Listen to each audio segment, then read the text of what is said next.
You have an idea for a coaching program, so you sit down and start drafting modules and outlines. You try to build the house before pouring the foundation.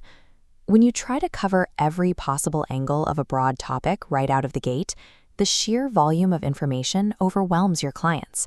The impact of your expertise gets diluted. Before you create a single lesson, you have to pinpoint the exact, specific problem your client is actually facing. Without that defined problem to anchor your material, your coaching program is just noise. It wastes your time and drains your client's energy. There is a hidden friction point that derails most courses.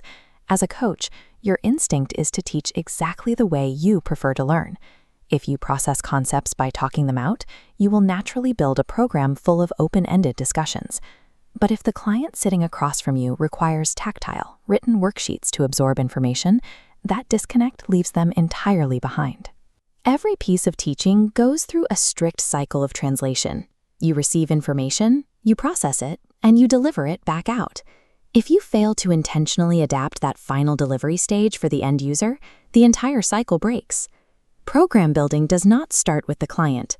You cannot guide someone else's transformation until you decode your own internal wiring first. To figure out your default patterns, you need structured tools, starting with a simple "How do I learn?" assessment. This taps into established behavioral theories, like operant response and constructivism, that map exactly how we absorb and react to new data.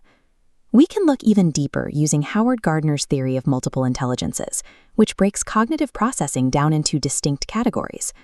By surveying these 9 intelligences, you can identify your top 3 strengths and see exactly how your brain prefers to work. These assessments generate the hard data required to engineer a successful curriculum. If that data shows you're an extroverted processor, you thrive on events and talking. Your program design should lean toward expansive, open-ended Q&A sessions where people can think out loud. If you're an intrapersonal processor, you need the opposite. Your structure should feature quiet journaling, reflection, and tight cohorts capped at 2 or 3 people.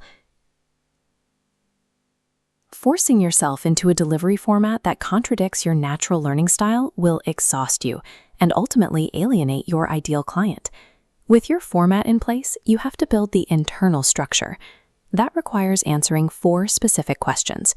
First, what emotional state and triggers will your client experience?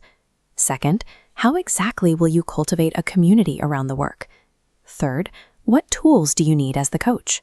And fourth, what tools, like AI synthesis apps or targeted worksheets, will your client take away?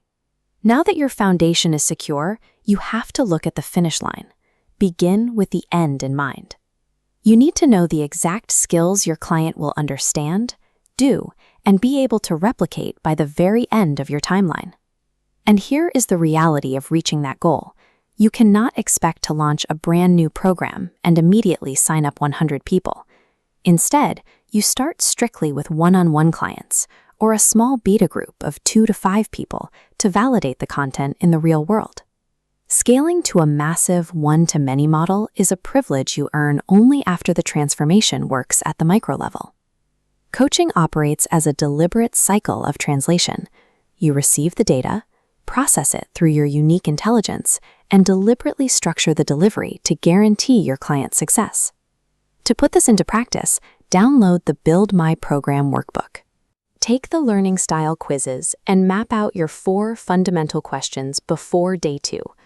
Building a successful coaching program means engineering a transformation, and that engineering always begins from within.